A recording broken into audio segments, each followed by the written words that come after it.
إخواني، السلام عليكم ورحمة الله.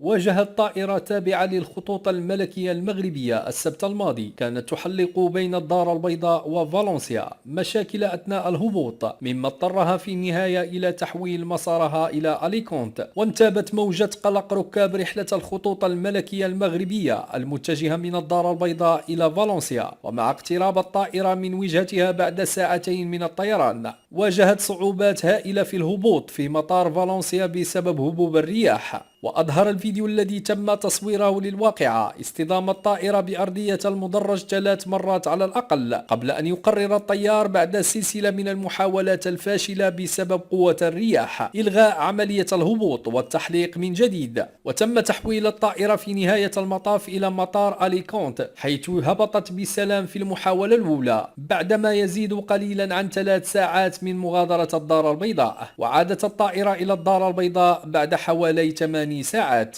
شكرا على المتابعة.